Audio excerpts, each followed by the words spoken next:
What Michael did to the fallen angels and their wives. Divine justice revealed. What happens when the realms of heaven and earth collide? What happens when the supernatural interacts with the human world? In today's video, we're diving into one of the most mysterious and fascinating topics in the Bible, the story of the fallen angels, their wives, and the powerful archangel Michael. This is a tale of rebellion, divine judgment, and cosmic warfare that many have heard of, but few truly understand. And it's one that carries deep spiritual significance for us today. If you've ever read Genesis 6:1-4, you've probably come across a passage that leaves you with more questions than answers. It talks about the sons of God who took wives from the daughters of men, and the resulting offspring, the Nephilim. Who were these sons of God? Why did angels marry human women? What were the consequences of this union? And why does Michael, the archangel, come into play?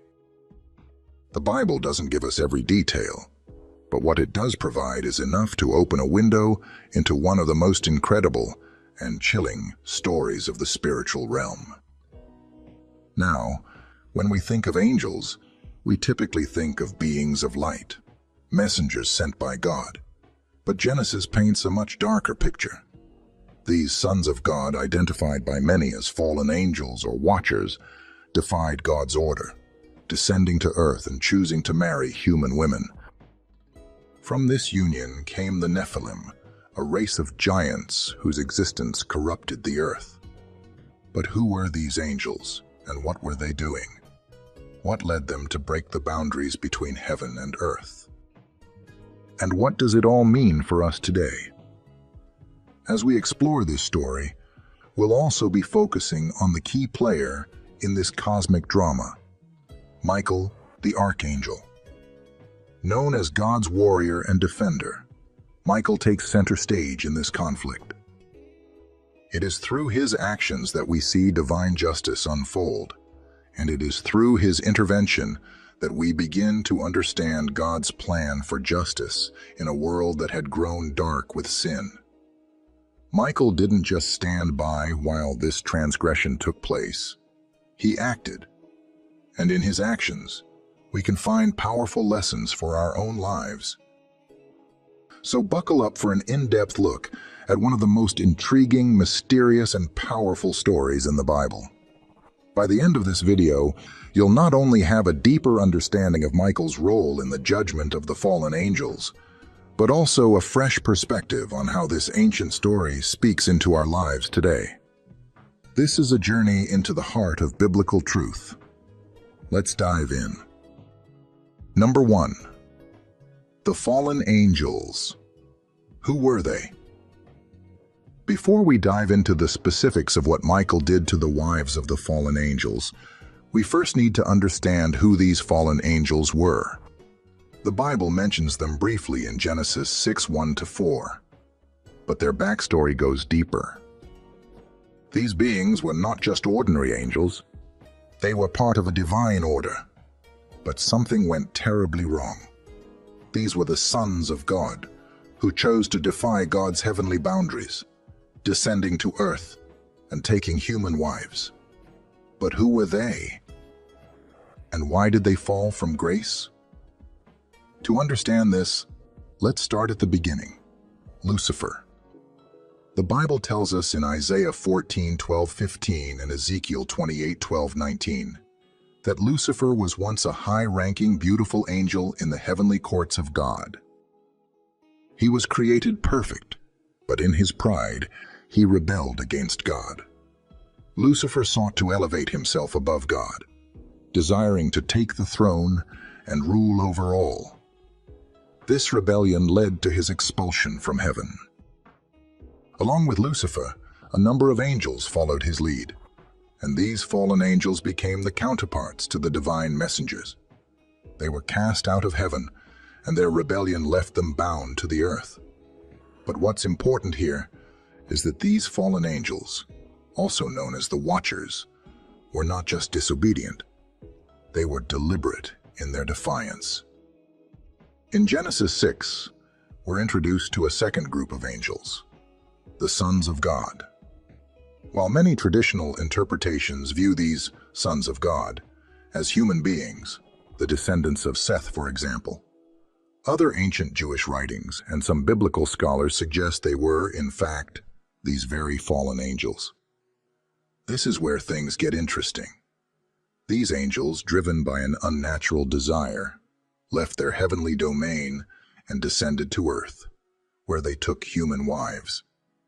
In the Book of Enoch, an ancient Jewish text not included in the canon of Scripture, but highly regarded in many traditions, we get a clearer picture of these watchers.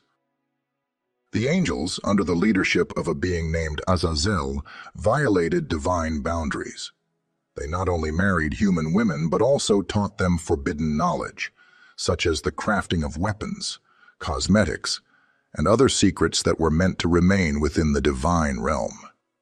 In other words, these angels didn't just fall, they actively contributed to the corruption of humankind, leading the world into chaos and sin. This was no small act of rebellion. It was a deliberate, calculated attempt to twist God's creation. So, what does this tell us? It paints a picture of angels who were far from passive observers of creation. They had a role in shaping the events that would lead to the flood, and their actions were a direct cause of the world's moral decay. They didn't simply fall from grace. They chose to defy God's natural order in the most significant and disturbing way possible. Their decision had far-reaching consequences not just for them, but for all of humanity. Number 2. The Nephilim, the giants of the Bible. Now we come to one of the most mysterious elements of this story, the Nephilim. In Genesis 6:4 it says, "The Nephilim were on the earth in those days, and also afterward, when the sons of God went to the daughters of humans and had children by them. They were the heroes of old, men of renown." But what exactly does this mean? Who were the Nephilim, and what role did they play in this story? The term Nephilim has fascinated scholars, theologians, and readers of the Bible for centuries. The word itself is often translated as giants in many Bible versions, but the root of the word in Hebrew, NPL, means to fall or to be cast down. So some scholars believe the Nephilim were beings who were fallen in nature, either because they were the result of the fallen angels' actions, or because they were corrupted by their angelic ancestry. Whatever the exact meaning, it's clear that the Nephilim were not ordinary human beings. The most common interpretation, based on Genesis and other ancient texts, is that the Nephilim were the hybrid offspring of the fallen angels and human women. These beings were giants, literally, giants in size, but more significantly, they were giants in influence and corruption. The Book of Enoch describes the Nephilim as wicked creatures who devoured all the toil of men, suggesting they were not only physically imposing but morally corrupt as well. Their very existence represented a perversion of God's original design, a blending of the divine and the human that was never intended to happen. But it wasn't just their physical size or power that made them notable. These Nephilim were seen as heroes in the eyes of some, even as demigods, men of renown. Their strength, wisdom, and ability to lead made them figures of legend. But that doesn't mean they were on the side of good. In fact, the Bible paints them as part of the moral degradation that led to the flood. Their presence on earth was a sign of how far humanity had fallen into sin, as they influenced entire generations to abandon God's ways and pursue evil. As the Nephilim grew in power and influence, the world descended further into chaos. The actions of the fallen angels and their offspring had irreversibly corrupted the earth.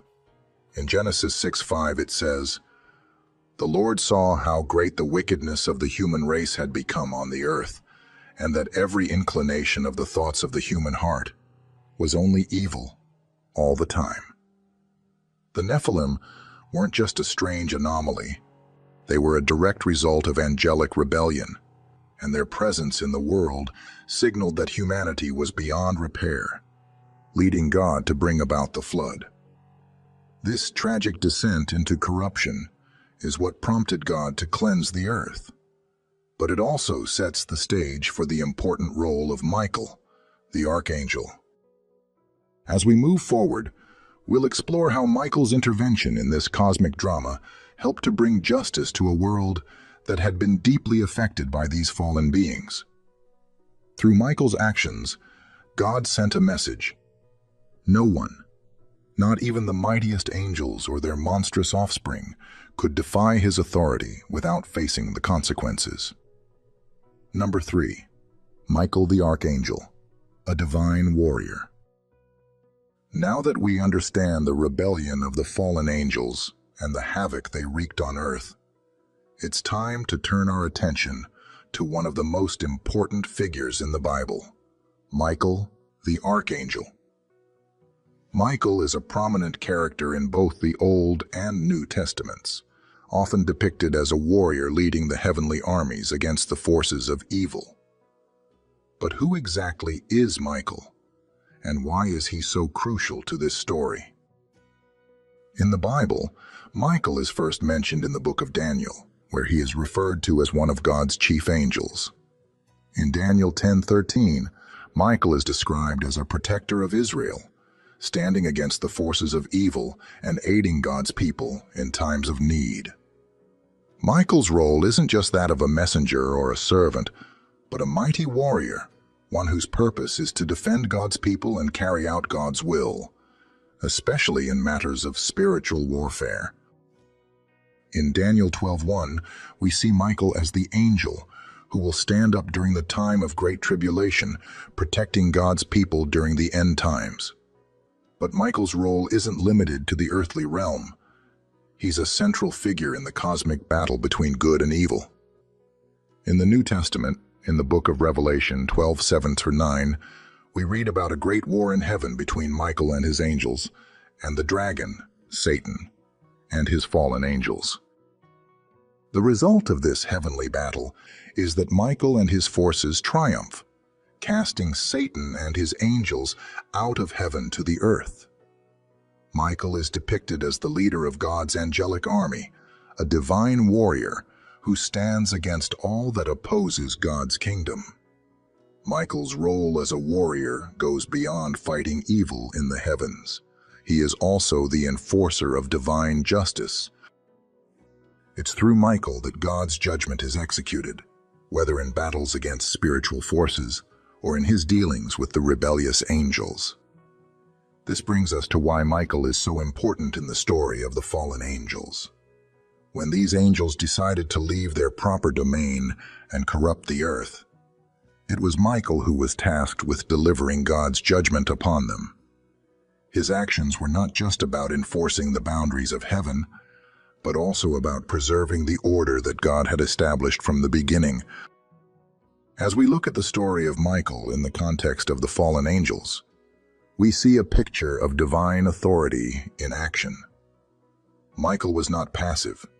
He was an active participant in the divine plan to confront evil and restore justice. And it's through Michael's strength, obedience, and dedication that God's ultimate purposes for the earth are fulfilled. Number 4. The Bible's cryptic reference to the wives of the fallen angels. Now that we've established Michael's role as a warrior and divine enforcer, we need to explore the heart of this mystery: the wives of the fallen angels. What does the Bible actually say about these marriages?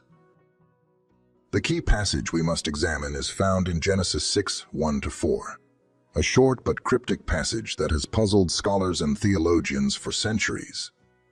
Here's what it says. When human beings began to increase in number on the earth and daughters were born to them, the sons of God saw that the daughters of humans were beautiful, and they married any of them they chose. Then the Lord said, "My spirit will not contend with humans forever, for they are mortal. Their days will be 120 years. The Nephilim were on the earth in those days, and also afterward, when the sons of God went to the daughters of humans and had children by them. They were the heroes of old, men of renown. So who are these sons of God and daughters of men? Many biblical scholars agree that the sons of God referred to here are the fallen angels, the watchers. The idea that angels could marry human women is deeply unsettling and raises a number of questions. After all, angels are spiritual beings, not human.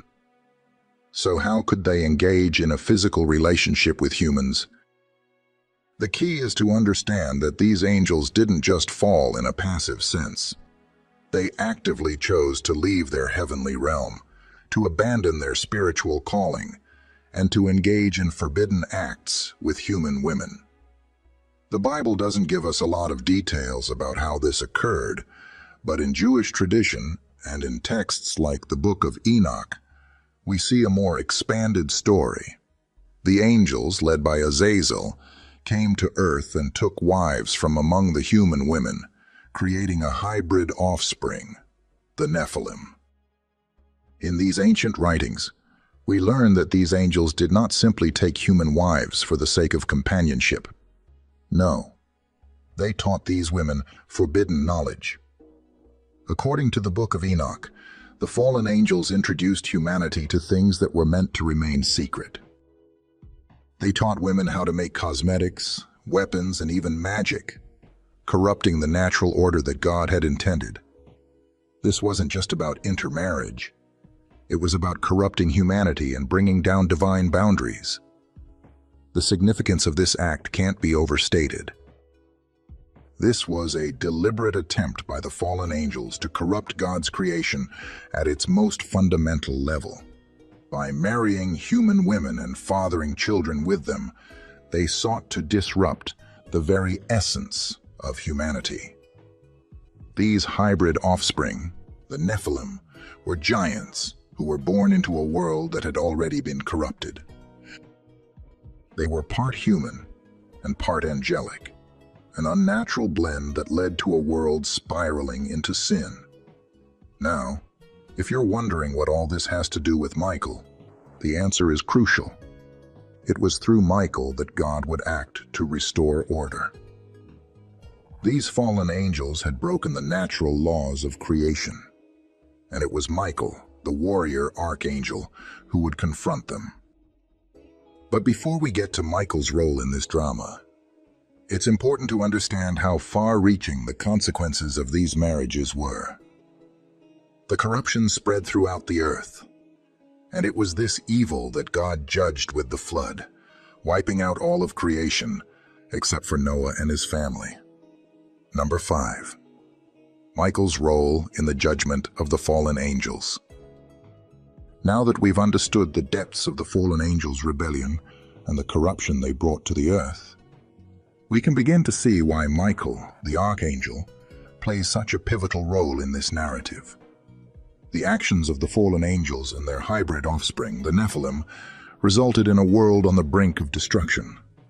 Their deliberate disobedience led to a chain of events that would require divine intervention to set things right. And it was Michael, the mighty warrior angel, who would bring about that intervention.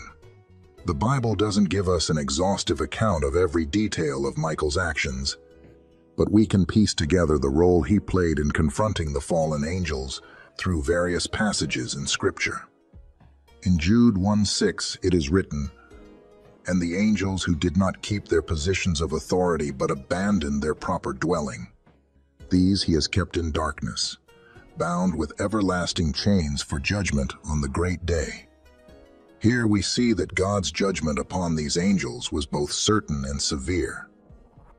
They had violated the divine order, and as a result, they would face punishment.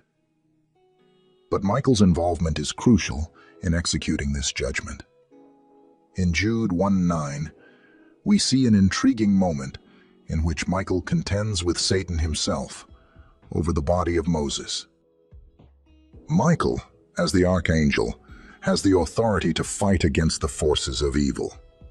This small yet significant encounter shows us that Michael, by God's command, directly engages in spiritual warfare, even with the highest ranking of fallen angels. He doesn't act out of his own will, but follows the divine instructions to confront evil. Though we don't have a specific biblical narrative that describes Michael confronting the fallen angels who took wives from humans, we can understand from the broader biblical context that Michael would have been the one to enforce God's judgment on these rebellious beings. The fallen angels sought to corrupt the earth and its inhabitants, and it was through Michael's role as a heavenly warrior that they were bound and cast into chains. In the apocryphal Book of Enoch, which elaborates more on the actions of the Watchers, we see Michael depicted as the one who leads the charge against the fallen angels. Michael is often portrayed as the one who binds Azazel, the chief of the fallen angels, and casts him into the abyss. Michael's role here is both symbolic and practical. He acts as God's appointed enforcer, ensuring that the rebellion of these angels does not go unpunished. Michael's involvement isn't just a matter of spiritual retribution. It's about restoring God's divine order. When these angels defied the boundaries set by God, it wasn't just a sin against the natural law, but against the very structure of creation itself. Michael, as God's messenger and warrior, helps ensure that the divine balance is restored. Through his actions, we see that God's justice is both merciful and exacting. He allows the fallen angels a time of grace, but when their sin reaches its peak, judgment must come. Michael is God's instrument of this judgment. Number 6, the heavenly battle and its consequences.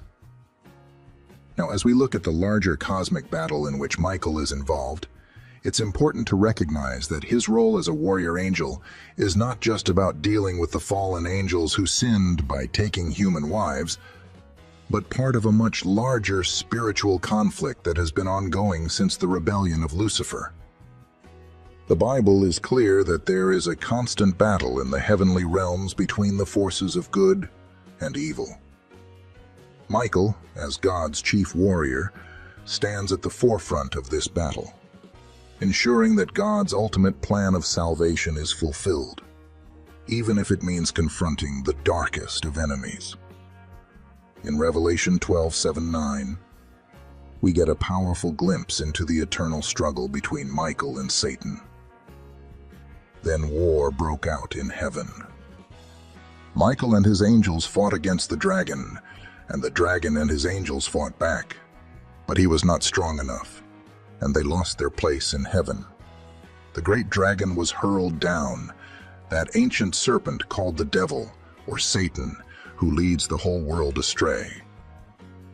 He was hurled to the earth, and his angels with him. This passage is significant because it illustrates the larger cosmic battle in which Michael plays a crucial role. Michael is not just confronting one or two fallen angels, he is battling Satan himself and all of his forces. This spiritual war is one that spans the entire history of creation. Satan's goal has always been to usurp God's authority and lead humanity astray. But Michael stands as God's champion, the defender of divine order. When Satan sought to lead a rebellion in heaven, Michael led the heavenly host in battle and, as Revelation tells us, prevailed. Satan and his forces were cast out of heaven and onto the earth. Now, when we think about Michael's role in the judgment of the fallen angels who married human women, we need to understand that this was just one part of a much larger ongoing spiritual battle. The fallen angels' rebellion wasn't merely a localized incident.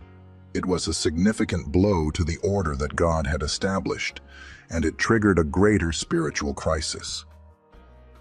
Michael's actions in this instance were part of God's plan to rid the world of evil, one act of judgment at a time. This cosmic battle also has earthly consequences. The actions of the fallen angels set in motion the flood, a devastating judgment upon a corrupted world. But even in the midst of judgment, God's mercy is evident. Noah, who found favor in God's eyes, was spared. His descendants would carry the hope of restoration to a fallen world. Michael, as God's instrument of judgment and protector of God's people, is a reminder that evil will not go unpunished. Even when the world seems overwhelmed by darkness, God's plan will ultimately prevail. The imprisonment of the fallen angels and their corrupted offspring, the Nephilim, marks the beginning of the end for the forces of evil. Their defeat, as orchestrated by Michael, is a demonstration of God's sovereignty over all creation. No rebellion, no matter how powerful or far-reaching, can stand against God's will. This event serves as both a warning and a promise. Evil will be judged, and God's justice will always prevail. Number 7. Application to today. What does Michael's story teach us? So, what does Michael's story and the events surrounding the fallen angels mean for us today? It's easy to look at these ancient stories as distant, disconnected events from a time long gone. But the truth is, they carry deep, timeless lessons that are just as relevant today as they were thousands of years ago. One of the first things we learn from Michael's actions is the importance of living with purpose. Michael was not a passive figure waiting for instructions. He acted decisively, with unwavering obedience to God's will, even when faced with powerful adversaries. In the same way, we are called to live out our purpose with boldness and faithfulness. Michael's example encourages us to take action in our own spiritual lives, to stand firm in our beliefs, and to actively engage in the battle between good and evil that is still unfolding today. Just as Michael didn't stand by while evil took root, we too must be vigilant, taking a stand against injustice, sin, and the forces that seek to corrupt God's creation. Another powerful lesson from Michael's story is the reality of spiritual warfare. While we may not be battling literal fallen angels in the way Michael did, the Bible makes it clear that we are engaged in a spiritual battle every day.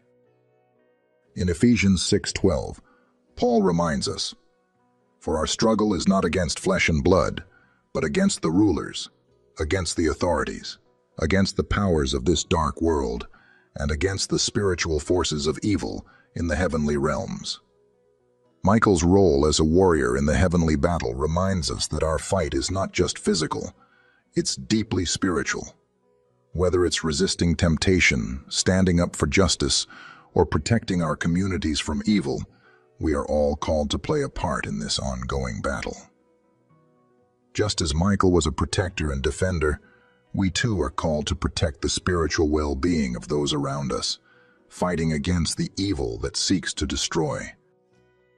But perhaps one of the most encouraging lessons from Michael's story is the reminder that God's timing is perfect. When we look at the flood and the judgment that came upon the earth, it can be easy to see the events as harsh or unsettling. However, Michael's actions and the judgment of the fallen angels remind us that God is always in control, even when we don't fully understand the reasons behind his actions. Michael's intervention in the judgment of the rebellious angels shows that God's justice will be executed at the right time. Even when evil seems to be winning, God's plan will unfold as he has ordained, and his victory over evil is certain. This should give us hope and confidence as we walk through our own struggles, knowing that God is sovereign, his timing is perfect, and his justice will ultimately prevail. Finally, we are reminded through Michael's story that evil never goes unpunished. The rebellious angels and their offspring, the Nephilim, thought they could escape judgment. But the truth is, God saw everything. No sin goes unnoticed, and no rebellion goes unchecked. The Bible tells us in Romans 2:6, God will repay each person according to what they have done. While we live in a world filled with injustice and wrongdoing, Michael's story assures us that God is faithful to bring justice. It's not our job to avenge ourselves or take matters into our own hands. That's God's role. He will right every wrong in His time. Conclusion: what Michael's actions teach us and how it applies to our lives. As we come to the close of this journey, we can reflect on the profound implications of Michael's role in the judgment of the fallen angels and the broader story of spiritual warfare and divine justice. Michael's actions remind us of the gravity of sin, the reality of evil, and the certainty of God's justice. But beyond that, they also teach us that even in the midst of darkness, we can trust in God's sovereignty. He has not abandoned us. He is actively working to restore His creation, and He has called us to partner with Him in that work. In light of Michael's example, we are called to live with purpose and obedience, just as he did. Like Michael, we are called to engage in the spiritual battle around us, standing firm in our faith and protecting the vulnerable from the forces of evil. And perhaps most importantly, we are reminded to trust in God's timing and justice. When evil seems to be flourishing and the world feels out of control, we can take comfort in the knowledge that God is sovereign over all things. The victory has already been won in Christ, and in the end, God's justice will prevail over all evil. If there's one thing we can take away from this story, it's that there is hope. Despite the rebellion of the fallen angels, despite the corruption they brought into the world, and despite the dark forces that continue to influence humanity today, God's purposes will not fail. He is working all things together for good, and He will bring ultimate justice and restoration. So, as we reflect on this powerful story from the Bible, I encourage you to think about the role Michael played, not only in confronting the rebellious angels, but also in showing us what it means to live as faithful warriors for God's kingdom. The battle between good and evil is ongoing, but we are not alone. Just as Michael fought with God's power at his side, so too can we stand strong, knowing that God is with us in every fight, large or small. If you found this video insightful, don't forget to hit that subscribe button so you don't miss more content like this.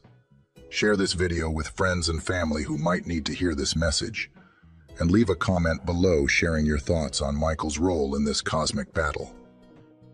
What does his example teach you about your own spiritual journey? I'd love to hear your reflections. Thank you for watching, and remember, God's justice is always at work, and His victory over evil is assured.